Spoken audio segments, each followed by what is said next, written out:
My guest on this week's 98 Not Out is a good one. It's all the way from Australia. Mel Farrell has come to enjoy the windiness of the English summer. Mel, welcome along. Great to have you here. Yeah, no, not just the wind. I'm particularly enjoying freezing cold temperatures. Love a bit of rain. Yeah, but I basically like sleet. I've had a bit of that as well. It's yeah, great. Can't just love it. Just love it. Everyone's complaining. In England, we love to complain, and cricket fans really love to complain about, oh, why are we why are we playing cricket in April? What are we doing? This needs to be stopped. And they're all blaming, of course, the 100. But the English red ball season starting in April is nothing new whatsoever. I saw someone put on social media a timeline of the last, I think it was 10 years, but I think you can probably go back 20 or even 30 of cricket starting this time of year.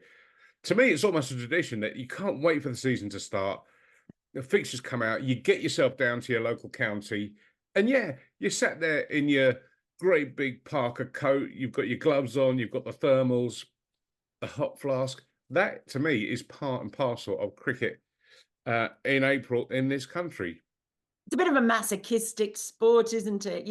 You want to suffer. It proves that you're a true hardcore fan the more you suffer, I think. And I mean, I say that I'm up in a press box or in a in a commentary box, so they're usually getting some free coffee or something. So I really don't have any reason to complain, but it makes me feel more like I'm part of something special if I do complain. So I'm going to carry on whinging and moaning as much as possible. You're turning into a whinging pom. Well, I'm a dual citizen, remember? So I whip out my British passport, and that's when I can have a complaint. So, is it a particularly English thing? You go all over the world, luckily with your job. My God, I'm so jealous. And obviously, everywhere in the world has the start of the cricket season, but I don't think there's anywhere, unless you can prove me otherwise, that where there is all of this kind of freezing conditions, whatever else. Um, is it particular to England? Do you see it anywhere else? Uh, I mean, I've been very cold at cricket matches before. I think if you talk to anyone who plays for Tasmania and any fans who are silly enough to go down to Blunston Arena or Belrive Oval and watch, even in the height of summer, it can be absolutely freezing there. So, and I mean, there's been a lot of talk about playing at this time of year and obviously the Kookaburra and everything as well. And then I was thinking, you know what? It does rain in Australia. If you watched a test match in Sydney for over the last 5 years, you'll see it rains an awful lot. So the Kookaburra does get wet when they play with it in Australia as well. So I was just reminded of that. I was thinking, gosh, we've all been talking as if it's always hot and dry everywhere in Australia all the time. No, it's not. But it's you don't see, as I have, all the players wearing snoods and hand warmers, probably as much, I would say. Yeah, it's funny because I was just having to stray onto the Aussie rules at the weekend, and I think they were playing in Adelaide, and that looked pretty sort of English midwinter conditions up there. The crowd are all wrapped up, and the players seem to be, yeah, it's not the usual scenes from the Adelaide Oval that I'm used to. Yeah, look, it snows in Australia. It's a very big country, and it does have winter. And so, yes, there are parts of it that are very cold, very wet, and all of that as well. You probably just don't see as much cricket being played at the times when it is that cold. Yeah. So you mentioned the Kookaburra ball. Let's talk about this. So the ECB, in their wisdom, and the ECB always have these fantastic ideas of new balls, new tournaments, new formats. But let's just talk about the Kookaburra ball to start off with. So the idea being, for those that aren't up to speed with this, is that the counties are using Kookaburra balls for the first couple of games of this season, and there'll be other slots later on where they'll be using it. The idea or the wisdom being that this will help players that are destined for the Ashes not this winter, next winter, to be used to playing with a Kookaburra ball. How do you think this experiment has gone from what we've seen so far? Look, like everything, I think there's a lot of nuance to it, and it's not just about winning the Ashes either. I mean, you have to remember that the Kookaburra is played with around the world. So if anyone has England aspirations, they're going to have to either bat against a Kookaburra ball or bowl with it. Whether they go to Caribbean, whether they go to New Zealand, whether they go to South Africa. So probably, you know, I know that the Ashes are special, but there's a little bit something wider in there, encouraging spinners to get more time, because usually they ain't getting anywhere near a bowl at this time of year in particular, to sort of find out if bowlers have any pace about them as well, because we all know, and I'm not saying this in a derogatory way, but a medium pacer with a Duke's ball in April is normally going to just have to put it there or thereabouts, and they're a danger, right? That's how it is, and that's, you know, part of the attraction, I guess, in county cricket. You always want to have the balance with bat and ball. I think people have maybe it's just too easy and too soon to just go rubbish idea, ball's rubbish, all of that. I think there are perhaps some ways in which this could be done better. And it's probably just not like a simple solution. So whether it works having it at this time of year when it is much more likely to be wet, and the Kookaburra being wet is where the problem comes in. It swells, it gets soft really quickly, and there hasn't been much in it for the bowlers. Interestingly, at Warwickshire, they had like a specialist come in to teach them how to maintain the ball, which kind of blew my mind, because you sort of assume that everybody who plays cricket professionally knows how to do it. But of course, a lot of the players haven't had to do that before. So that was interesting to me. But then to take that a little bit further, I wonder how much overall cohesion there has been with the ECB. Instead of just going, here's your Kookaburra, go off and play with it, has there actually been more thought put into everything else around it? By that, I also include the preparation of the pitches. So in Australia, after 2015 Trent Bridge Ashes test, which I'm sure you remember very well. Now, remind me, what happened there? There was a very, very much a ball swinging about, and Australia were absolutely blown out of the water. And afterwards, Ricky Ponting led the charge. He said that they needed to introduce the Duke's ball to the Sheffield Shield in Australia, because Australian batters did not know how to bat against a swinging ball in England. So they introduced a Duke's round in Australia. What happened the first couple of times they tried it? Similar things that happened here. Ball went soft, you know, Australia, abrasive grounds, all that sort of thing. So it took them a few goes to actually work out, right, well, there's probably not much point in playing a round of the Sheffield Shield in Perth in the height of summer, because what are you replicating there? You ain't going to get it doing anything. So they also talked to the ground staff. The ground staff also worked out, we've got to prepare a pitch specifically for the Duke's round, and we need to leave more grass on it. We might need to the outfield might need to be, you know, we'll have to look at when we do it so that the outfield's at a certain stage, but particularly obviously the pitch, because you can't do too much to change an outfield. But it took them a while to do it. And then it became sort of slowly became a more useful experiment. What part of the season you do it in, where you do it, and the pitches.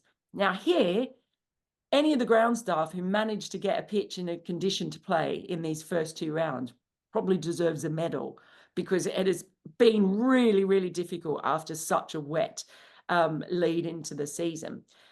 So it's, ideally, you don't want them in that situation where they're just preparing whatever they can and hope that they can actually get a match on. I mean, we've got one ground at Worcestershire that's blooming underwater, so Yeah. you can't say to, do you mind at Worcester preparing this kind of pitch this week? Unless you're preparing one for water polo. So look, that's one thing certainly that I've been thinking about, that there's not much point in just going, here, play with the Kookaburra.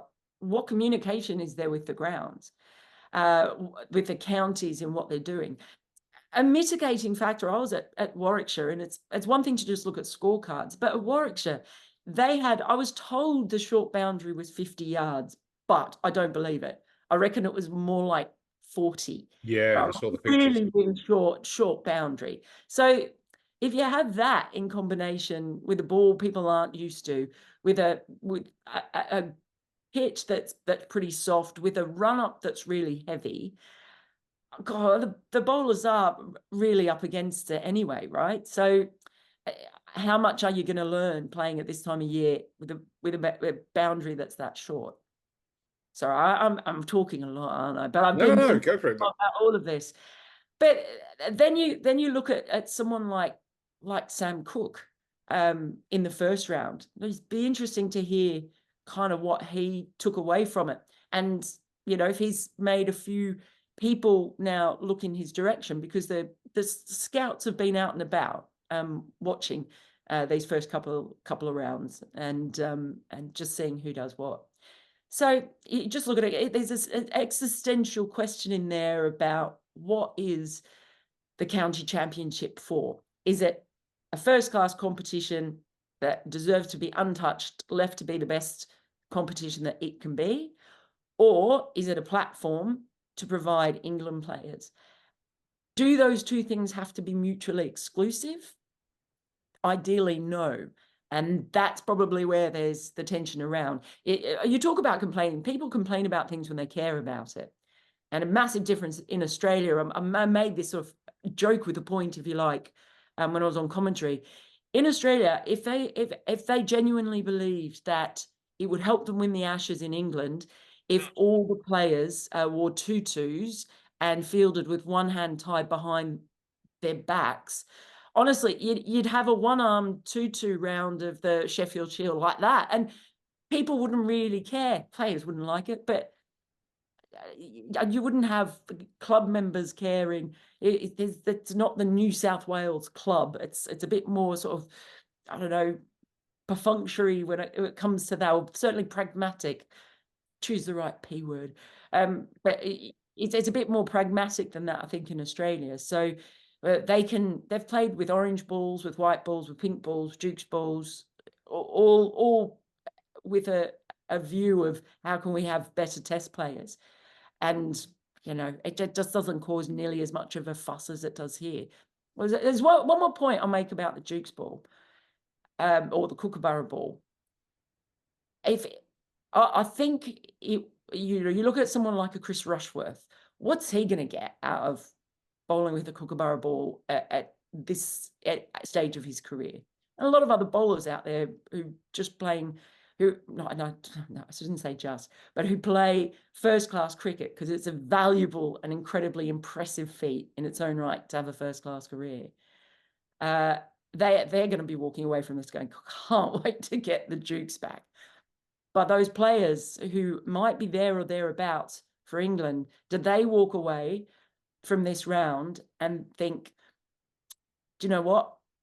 When the ball's not doing anything, when it's flat, when it's not moving about, I might need to add a few more things to my armory, whether it's extra pace, whether it's control and accuracy, being able to put it on a dime, whether it's variations, what is it, whether it's fielding, but whatever it is, if young bowlers in particular are walking away thinking about all of those things, then there might have been some benefit for them.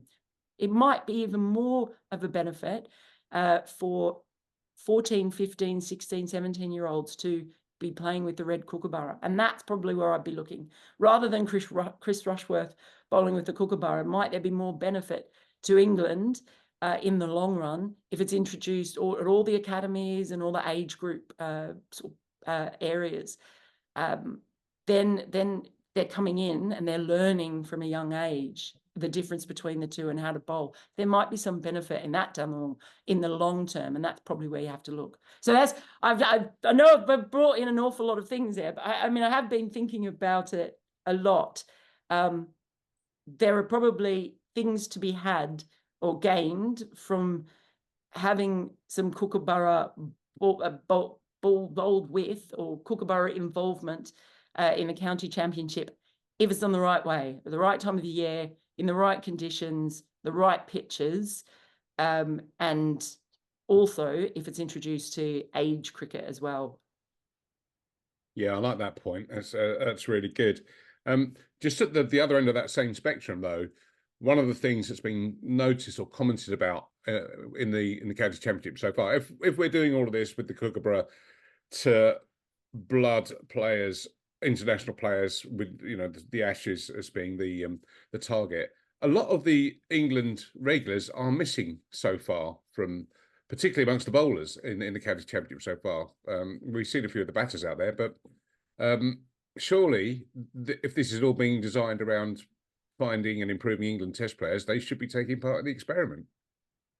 Absolutely, that's part of it. I mean, you probably would find the ideal in Australia is having the Test players available for the pink ball round, for example, that they always have a pink ball round because they have a pink ball test in Australia. So yes, you do. You want your Test players to be doing it. Again, that just all comes into like a cohesion, and it's different here because the counties all sort of operate in their own way, in their own little world.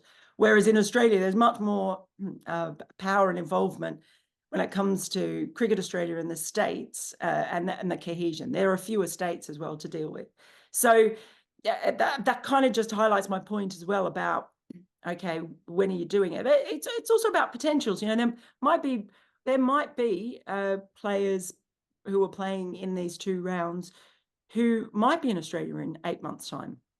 Well, a lot of things can happen in 18 months. So a bit over 18 months. So we'll see. But yep, that's all part of it. It's kind of just emphasizes the point in having a really good look at, if you're going to do it in the way that gives you the best possible result. And despite all of the complaints and noises from members and supporters and all that, and I really like your turn of phrase that you used there. You only complain if you care.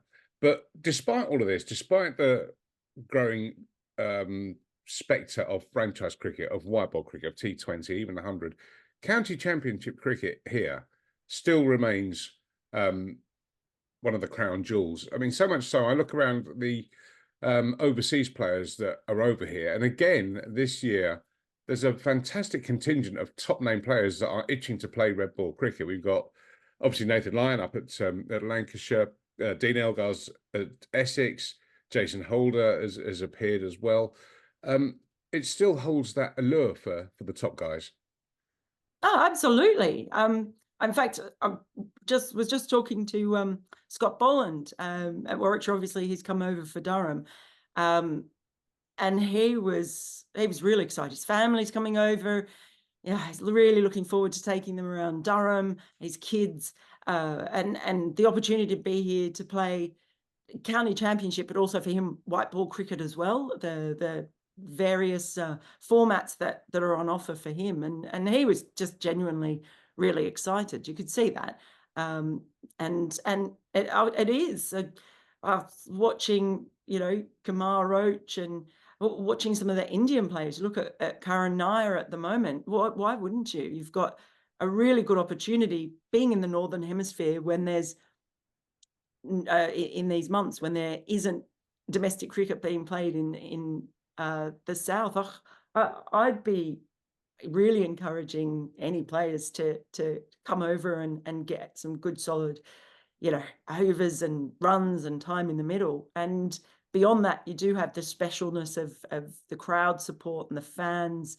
I met this wonderful lady from Durham who had come down and was sitting there in the freezing cold. She goes to so many of their matches, gets on the drive every weekend that she can. And that's a very special part of county cricket. And I think you talk to players who come over here and have spent time over here, that's a massive part of what they love about it as well. You feel you're part of something. And it even drip feeds lower down than that. So, you know, I'm here in Essex, and club cricket in Essex now is going at a different level. So in the Premier League, Jordan Silk is going to be playing for Brentwood, just down the road here. JJ Smuts has been here.